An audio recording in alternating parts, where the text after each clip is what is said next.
Welcome. In front of me is a Samsung Galaxy S23 FE, and today I will show you how you can go through the setup process of this device. Now when you boot it up for the very first time, you will be presented with the language selection page, or actually on the next page, once you press on the blue button. So from here, find your desired language. Now for me, it already selected English, which is the one that I want, but obviously you have a much wider array of choices right here. So anyway, select your language, then go to the next page. This will allow you to connect to mobile network by inserting a SIM card. So you then just turn it on and you could connect it through that way. I'm not going to be doing that, so I'm going to select next, which will then present me with for your review, which is basically a user license agreement and some optional trash. So we only need to select the first one, and then we can select agree to go to the next page. Next, we have easy setup with another device. So this allows you to quickly transfer over your data from your old device to this one. Now this will be using a application from Samsung, so you would need to download said application to another device, and you can use either your Galaxy, Android, or iPhones, iPads for this kind of transfer. Now if you don't want to transfer any of your data, I can set it up manually without doing so. Next we have choose a Wi-Fi network. I do have an option to skip it. I do want to point that out because it does matter. In your case, you will not see this. Now let's see, can I skip it? Yes, I can. So in your case, you would need to connect to your Wi-Fi network. And that being said, you probably already also experienced once you selected your language and then chosen a region that you needed to reboot the device. That is completely normal. This device already has been set up prior to this, so it's not the same kind of process as it is as a brand new device. So just wanted to point that out. So I can skip Wi-Fi network. In your case, you will not be able to do so for some stupid reason, which is unexplained. The only thing that I can presume is due to warranty purposes, but there is really no reason to force users to connect to Wi-Fi, yet you are.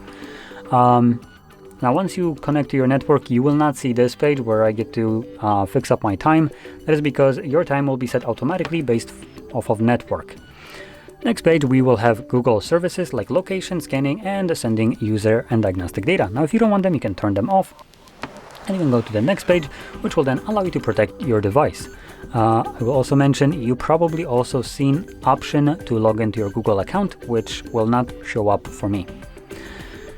In any case, going back to the protection, you can select a couple different ways to protect your device, either face recognition, fingerprint, PIN pattern, or password. Now, if you're planning to use either one of the first ones, I didn't press it. So face recognition or fingerprint, you will also be required to select a PIN, pattern, or password. Now the reason for that is if something would happen to your face or your finger or both of them, you would literally lose access to your device. So hence that leaves the option to unlock it using PIN, pattern, or password, which doesn't require your features to stay the same, meaning face and fingerprint. Now, I'm not going to be protecting my device at all, so I'm going to select skip anyway. And let's give it a moment. This will then allow me to sign into my Samsung account. Now, this is completely up to you if you want to sign into it or not. If you don't want to sign into it, you, I believe, need to select right here, forget or don't have an account, because why would you have easy access to skip it right here where you can hide it like a scumbag somewhere else? So it's going to be right here, set up later in settings. That is for people that don't want to log into it. Why do you need a Samsung account? Now, you don't need a Samsung account, so that is a misleading wording right here. But don't worry, that's Samsung for you. Now they also give us a bogus list of things that is basically a plagiaristic copy of whatever Samsung offers, minus the Samsung Pass, which I believe might be working a little bit better, but everything else is basically a copy of Google. So why would you pick this over Google if you already are invested in like Google ecosystem? It beats me. I am basically on the Google side, so I don't care about this. I'm gonna select skip. And you have Samsung services, customer service, and smart suggestions. I don't care for either one of those. You can read exactly what these are and agree to disagree on them depending on what you want. I'm gonna select to skip them. or disable them and then go to the next page. And then I can choose my display mode, which is basically just light or dark mode. Choose whichever one you prefer more. And then we can select finish, which will present us with our home screen. And there we go, this finishes up the setup.